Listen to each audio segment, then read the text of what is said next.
दोस्तों भी कुछ ही समय पहले नोएडा में ट्विन टावर्स के डिमोलिश शो ने टीवी चैनल्स को जबरदस्त टीआरपी दी। अब यार ये वीडियो आना तो बहुत पहले चाहिए था, लेकिन सबका जो पक्ष है वो समझने के बाद मुझे लगा मेरा ओपिनियन भी मुझे आप लोगों के साथ शेयर करना चाहिए। तो चलिए आज की इस वीडियो में जानते हैं इस डेमोलेशन के बारे में और ये कहां से शुरू हुआ। नोएडा सेक्टर 93A स्थित एमराल्ड कोर्ट में बने सुपरटेक ट्विन टावर को गिराने का काउंटडाउन शुरू हो चुका है। खाने के लिए दोनों टावरों में बारूद लगाने का काम भी पूरा कर लिया गया है।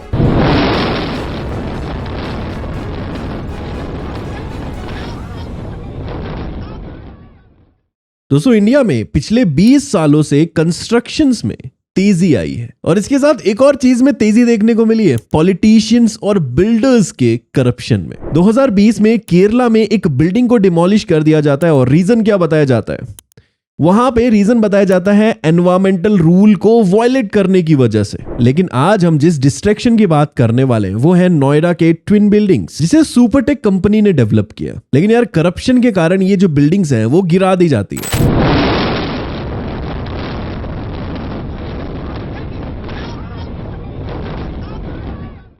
इस पूरे प्रोजेक्ट की कहानी शुरू होती है 2004 से, जब नोएडा अथॉरिटी द्वारा सुपरटेक लिमिटेड को 48,263 स्क्वायर मीटर का प्लॉट सेक्टर 93A में अलॉट किया जाता है, जिसमें कंपनी टोटल 14 बिल्डिंग्स बनाती है और हर बिल्डिंग में 9 फ्लोर्स अप्रूव किए जाते हैं। और इस पूरे प्रोजेक्ट को नाम दिया जाता है एमराल्ड कोर्ट प्रोजेक्ट।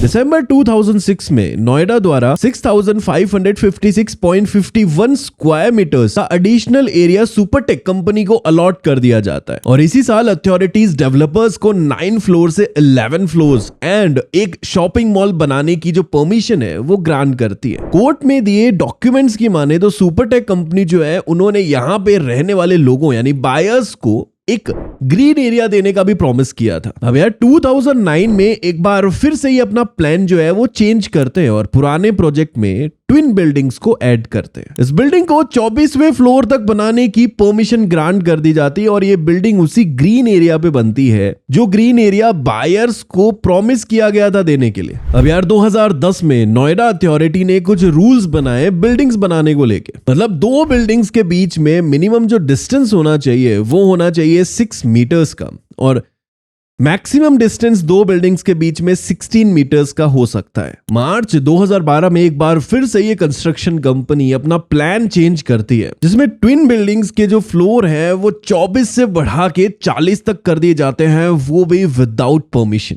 और इन दोनों बिल्डिंग्स के बीच में जितना गवर्नमेंट अप्रूव्ड डिस्टेंस होना चाहिए था उतना नहीं था, उससे काफी कम था। अब यार यहाँ पे करप्शन साफ साफ दिखता है, क्योंकि यहाँ पे रहने वाले लोगों ने जब नोएडा अथॉरिटी को इसकी कंप्लेन करी, उनकी तरफ से कोई एक्शन नहीं लिया गया और जिसके चलते यूपी गवर्नमेंट ने 3 नोएडा ऑफिसर्स को सस्पेंड कर दिया। और यार इसके बाद 2009 में ही एमराल्ड कोर्ट वेलफेयर वालों ने अपनी एक 4 लोगों की टीम बनाई, जिसमें एक्स डीआईजी सीआरपीएफ उदय भान सिंह भी थे। अब इस टीम ने मिड 2012 में इलाहाबाद हाई कोर्ट में एक केस फाइल किया इन ट्विन बिल्डिंग्स की डेमोलेशन के लिए। इसके बाद 2014 में इलाहाबाद हाई कोर्ट ने भी ये बात मानी कि ये जो ट्विन टावर्स हैं, ये ट्विन बिल्डिंग्स जो है ये नेशनल बिल्डिंग कोड 2005 को वायलेट कर रहे हैं और जिसके कारण कभी इन फ्यूचर अर्थक्वेक आता है तो ये अपने आसपास की बिल्डिंग्स को भी नुकसान पहुंचा सकती हैं। इसके बाद इलाहाबाद हाई कोर्ट इन दोनों बिल्डिंग्स को गिराने का ऑर्डर देता है। बात यहां पे खत्म नहीं होती है, उसके बाद ये जो केस है ये जाता है सुप्रीम कोर्ट में। अब सुप्रीम कोर्ट 21 अगस्त 2022 को इन टावर्स को गिराने का ऑर्डर देती है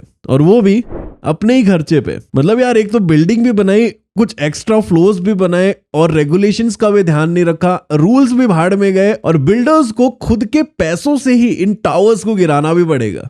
मतलब अमेजिंग यार। और यार सिर्फ इतना ही नहीं, सुप्रीम कोर्ट ने ऑर्डर दिया कि जो बायर्स थे जिन्होंने वहां पे फ्लैट लिए थे उनका जो टोटल इन्वेस्टमेंट था, यानी कि जितने भी पैसे उन्होंने दिए थे उसको 12% इंटरेस्ट के साथ लौटाया जाए। और एमराल्ड कोर्ट वेलफेयर सोसाइटी की तरफ से जिन्होंने केस लड़ा था उन्हें 2 करोड़ रुपए देने का भी ऑर्डर दिया। अब यार 28 अगस्त को दोनों बिल्डिंग्स में लगभग 3700 किलो एक्सप्लोजिव लगा के south Africa based jet demolition और एडिफिस इंजीनियरिंग द्वारा डेमोलिश कर दिया जाता है मात्र 13 सेकंड्स में। अब यार इन टावर्स के गिरने के बाद लोगों के अलग अलग ओपिनियंस निकल के आ रहे हैं। कुछ लोगों का ये मानना है कि इन टावर्स को गिरा देना एक अच्छा डिसीजन था।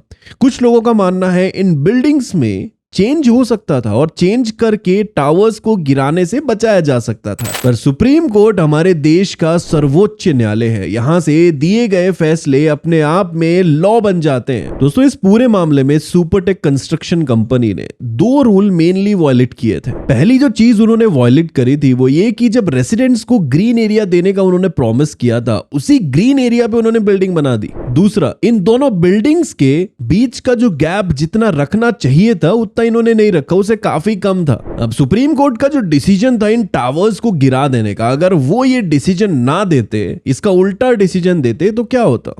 तो जो बिल्डर्स हैं उनके करोड़ों रुपए बच जाते। पर अगर इन बिल्डिंग्स को नहीं गिराया जाता तो ये एक करप्शन का बहुत ही सेट एग्जाम्पल बन जाता और हो सकता है आगे चल के बिल्डर्स ऐसा करते और केस कोर्ट में पहुंचने पे इन ट्विन टावर्स का एग्जाम्पल दिया जाता और महज इस एक फैसले से गैर कानूनी काम भी कानूनी हो सकता था अगर ये बिल्डिंग्स ना गिराई जाती तो। इस पूरे तथ्य पे मेरा ये मानना है कि अगर मैं या हम कहीं फ्लैट देखते हैं और बिल्डर हमें प्रॉमिस करता है कि इस एरिया में प्ले स्कूल बनेगा, इस एरिया में ग्रीन एरिया होगा, यहाँ पे ये चीज मिलेगी, यहाँ पे स्विमिंग पूल होगा, और पोजीशन के टाइम पे हमें वो एरिया जो हमें बताया गया था वहां पे वो चीज नहीं मिलती है, ग्रीन एरिया नहीं होता है वहां पे, तो ऑफकोर्स यार मैं भी वही करूंगा जो इन लोगों ने किया, जो यहाँ पे रहने वाले लोगों ने किया, कंप्लेन। और रही बात सुप्रीम कोर्ट के ऑर्डर्स का, अगर ये बिल्डिंग गिराने का ऑर्डर नहीं देते तो इंडिया में एक करप्शन का दौर शुरू हो जाता और बिल्डर्स बिना रूल्स को ध्यान में रखते हुए बिल्डिंग्स को बनाते, वॉयलेट करते रूल्स को, जो कि एक तरीके से गलत है। तो मेरे हिसाब से सुप्रीम कोर्ट के द्वारा दिया गया ये डिसीजन बहुत सही है। यार बस आज की इस वीडियो में बस इतना ही था, कैसे करप्शन की नींव पे टिकी हुई एक बिल्डिंग ज्यादा टाइम तक खड़ी नहीं रह पाई।